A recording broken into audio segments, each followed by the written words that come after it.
Look, from now on this is your new home. Unfortunately, we don't need a sick person. I was suddenly told those words and taken by car, only to find myself at my aunt's house. Before I even realized what was happening, my father declared that he wouldn't pay for my medical expenses anymore. He wanted to use the money to cover my sister's study abroad. Lost for words, I was in a daze. But my aunt warmly welcomed me. "Sonia, won't you become my child?" she asked gently. And from that day on I began a new life as the child of my aunt and uncle. 10 years have passed since then. My name is Sonia. I have two sets of parents. One I regard as the worst and the other I deeply respect and cherish. You might wonder how that came to be. It all began because my illness complicated the bonds within my family. Since childhood I've had frequent unexplained seizures that required constant attention. Though medication helped control the symptoms, stress and fatigue made my seizures more likely. Because of this, my parents strictly forbade me from exercising. I was always a spectator during gym class, never able to play freely with friends. Meanwhile, my younger sister Noelle, for years my junior, was everything I wasn't: energetic, healthy, and gifted. She carried all of our parents' hopes and expectations. All loved basketball. In elementary school, she joined a respected local mini basketball club, where her talent blossomed. Later, she joined a famous sports club, became a starting member, and often led her team as captain. I felt proud watching her, but also a little envious. Over time, my parents' favoritism became painfully clear. Noelle always received nutritious, homemade meals, while I often got simple bread and instant soup, or leftovers from what she didn't finish. Her clothes were stylish and new, mine were hand-me-downs. On birthdays, at Christmas, and for school events, Noelle was celebrated. I was overlooked. "Big sister, won't you play basketball with me?" Noelle would often ask, holding a ball and looking up at me with hopeful eyes. "Sorry, I can't do intense exercise," I'd say, forcing a smile. She'd tilt her head, think for a moment, then beam. "We can at least pass the ball, right?" I thought that would be fine, but my parents didn't agree. As I reached for the ball, my mother snapped. "Sonia, you never know when you might have a seizure. Don't do anything reckless." Startled, Noelle froze. The ball rolled away. My mother picked it up, handed it to my sister, and smiled. "No, let's practice together," she said softly, giving me a cold glance before walking away. After they left, I cried quietly, feeling both sadness and frustration. One spring day when I was in my first year of middle school and Noelle was in 3rd grade, I fell ill. My parents left me home alone because Noelle had an important basketball match. By noon, my condition worsened and I suffered a severe seizure. I somehow managed to call an ambulance. When I woke up, I was lying in a hospital bed. A nurse smiled at me. "You're in the hospital, dear. Do you understand?" I nodded weakly and looked around. My family wasn't there. "Excuse me," I asked. "Has my family visited?" "They're scheduled to come tomorrow morning," the nurse replied kindly. "You'll be on your own tonight." The words hit hard. Even when I was taken away by ambulance, no one came. It's like I'm not even part of the family, just a nuisance, I thought as tears welled up. After that incident, and after neighbors began to criticize them, my parents started leaving me at my aunt's house more often. My aunt and uncle, who worked together at a game development company and had no children of their own, were always thrilled to have me around. "It's fun having Sonia here," my aunt would say. "It's like having our own child." They taught me about their favorite video games, including one they had created themselves. It was set in a vivid fictional world and I played it endlessly. My aunt's cooking was delicious. She served me the same food she and my uncle ate. She even loved picking out clothes for me, saying, "I've always wanted to choose children's clothes." Visiting their home became my emotional refuge, a place where I felt seen, cared for, and safe. As my first summer vacation in junior high approached, my father told me we'd be spending it at my aunt's house. I was excited, not realizing what was coming. The car was packed with my luggage. My father was in unusually high spirits, though my aunt looked uneasy. Once we arrived, my father spread his arms and said cheerfully, "Look, from now on this is your new home. Unfortunately, we don't need a sick person." I froze. My aunt's face turned pale while my uncle clenched his fists. My father explained that he and my mother needed money for Noelle's overseas basketball scholarship and could no longer pay for my treatments. "If you stop her medical care, I'll take Sonia in myself," my aunt declared. My parents accepted the offer without hesitation. That's how I learned I'd been abandoned. My aunt later told me softly, "Your father said you wanted to leave home too. But seeing your reaction now, it seems you weren't told anything." I could only shake my head. "It's too late," I whispered. "I can't think of them as family anymore. Please, let me stay here. I'll help around the house. I won't be a burden." Tears filled my eyes as I begged her. My aunt gently stroked my hair and smiled. "Sonia, won't you become our child?" Please," I said, crying with relief. My aunt embraced me tightly as my uncle wiped away his tears. From that day on, I became their daughter. They later completed a special adoption process and I was legally part of their family. My health improved steadily. I could finally take part in sports and play with friends without fear. In high school, I joined the trading card club, one of the best in the country. My aunt and uncle supported me wholeheartedly, even though competitions sometimes exhausted me. I promised myself I'd repay their kindness someday. In my second year, I won the national championship, surpassing players from other prestigious schools. Overwhelmed with joy, I ran home that day, eager to share the news with the people who had given me a second chance at life. Life with my aunt and uncle had become peaceful and full of joy. By then, the seizures from my illness had almost completely stopped. Before graduating from high school, my doctor told me something I had dreamed of hearing for years. My illness was completely healed. I was finally as healthy as my sister.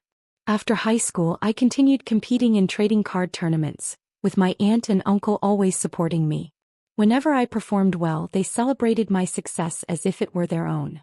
Gradually, I began achieving consistent results, and after turning 20, I was recognized as one of the best. Now at 22, I am known as the Queen of Trading Cards, a top player admired across the country. It has been 10 years since I was taken in by my aunt and uncle, and I began to think it was time to give something back to them. Christmas is coming soon. I want to make them happy, I thought, planning something special as I walked home through the cold winter air. When I arrived, I noticed several unfamiliar shoes lined up neatly at the entrance. "I'm home. Is someone here?" I called out as I stepped inside. In the living room, a high school girl sat on the sofa. My aunt greeted me warmly. "Welcome back." Who is this girl?" I asked automatically. She looked familiar. Then, in a voice that made my heart stop, she said, "Sonia." That face. Those eyes. It was Noelle. She had grown so much I hadn't recognized her at first, but the traces of her younger self were still there. When I said her name, her face twisted and she began to cry. "Sonia, you remembered me. I'm so glad."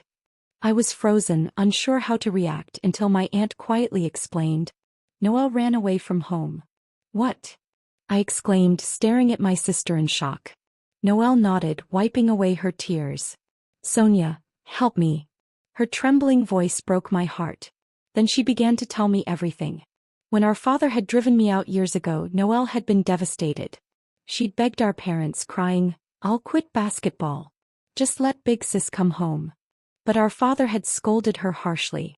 "What are you saying? Everything we've done was for your basketball. You can't quit halfway." Our mother's cold voice followed. "You're our only child. Work hard. Become a respectable player." From that day on, Noelle's life had been tightly controlled. Training, competitions, strict diets. Everything dictated by our parents. They forced her into a basketball-centered existence she no longer wanted. Finally, during a career counseling session in her senior year, Noelle gathered the courage to tell them she wanted to quit. My father exploded. "Do you have any idea how much money we've spent on you? Your sister sacrificed for your sake.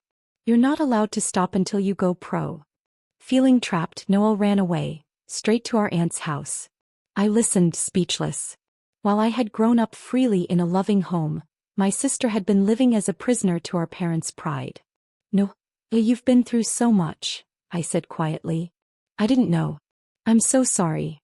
She shook her head quickly. "No, you've suffered more.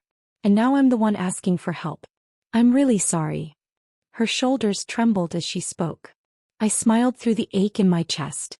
"Don't worry about it. I'm just happy you came here." My aunt and uncle nodded firmly. "That's right," my aunt said. "You did the right thing, Noelle. You're safe now." I smiled at my sister. "Relax. Your big sister will protect you." But inside I felt fear. How could I save her from them? Christmas Day. A cold winter sky loomed overhead as I stood before the house I hadn't seen in 10 years. My heart pounded as I pressed the doorbell. The door opened and my parents appeared, smiling far too brightly. "Welcome back. We've been waiting for you," my father said cheerfully. They must have known I was coming. My aunt must have told them. But why this warmth after all these years? Waiting? What are you talking about? You threw me out, I said flatly. Oh, come now, it's cold outside. Let's talk inside, my mother said, reaching for my hand. No, it's fine here. I'm busy and can't stay long, I replied curtly. Their smiles faltered for a moment before returning, strained and artificial. The queen of the trading card world, huh? My father said loudly. Your dad is proud of you. Yes, my mother added. You've won lots of prize money. We've been bragging about you to the neighbors. You should come back home soon. Their words made my stomach turn. I forced a calm tone. Why? Because a family should be together, right? My father said. I glared at him in disbelief. Family? After abandoning me, they dared to say that. Oh, your mother even cleaned your old room when she heard you were coming, my father continued. We replaced the carpet too. You can practice at home now. Feel free to ask us for anything. Their act was unbearable. It was clear, they didn't care about me. They just wanted a story to brag about to the neighborhood. They had already been boasting that they had supported my success. I smiled bitterly. Actually, I'm planning to quit competitive trading card gaming in a few years. What? My parents' faces went pale. Card gaming takes reflexes, concentration and stamina, I said lightly. I can't keep up with younger players forever. I'll retire soon and take a break. Their smiles vanished instantly. So what will you do after you retire? My father demanded. Well, I said with a mischievous smile, I might be unemployed for a while. Their expressions hardened in anger. What nonsense. Do you have any idea how embarrassing that would be for us? My father shouted. Yes, so you can forget about me, I replied. I never intended to come back. How insolent, he roared, his voice echoing through the quiet neighborhood. My mother panicked, glancing around at the windows. Actually, I said coldly, I came here today to talk about Noelle. She's living with me now, safely at our aunt's house. What did you say? You kidnapped her? That's unforgivable. Give her back to her mother, my mother shrieked. I met her eyes, unwavering. No.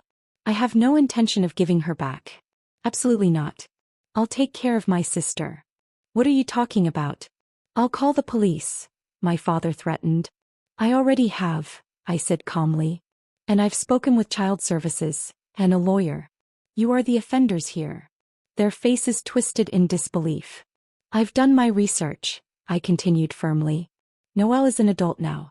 She has every legal right to choose where she lives. She left by her own will to escape your abuse. My voice rose. You brought unhappiness to both of us. My sister and I are not your tools for pride or status. Out of the corner of my eye, I saw a neighbor peek out from their window, drawn by the noise. Good. Let them hear. These people, I shouted, turning toward the street, stopped my medical treatment to fund my sister's basketball trip abroad. They forced her to play for their own pride. If my aunt and uncle hadn't taken me in, I might not even be alive. My mother gasped. What are you saying? Ignoring her, I continued. You used your children as trophies. You don't deserve to call yourselves parents. My father's face flushed red. He reached to grab me, but I shook him off. Neither Noelle nor I will ever return here, I said sharply. If you interfere, I'll call the police. And just so you know, I'm prepared to sue. They fell silent, their faces twisted in anger and humiliation. Around us, neighbors watched in stunned silence. I took one last look at the house I had once called home and turned away. 8 years later. Time passed quickly. I turned 30 and decided to retire from competitive trading card gaming. I had planned to retire earlier at 25, but I chose to stay active longer to support Noelle. The years of harsh training had damaged her knees, forcing her to abandon basketball. Instead, she found a new dream, to become a physical therapist. After a year of preparatory school, she entered a vocational program, studying diligently. I helped pay for her tuition, determined to give her the freedom I never had. Eventually, she graduated, earning her qualification as a physical therapist. Now, she's devoted to helping athletes recover from injury. One day she said to me with a bright smile, "One day I'll repay you, Sonia." Every time we meet, her face glows with health and happiness, proof that both of us finally escaped the shadow of our past.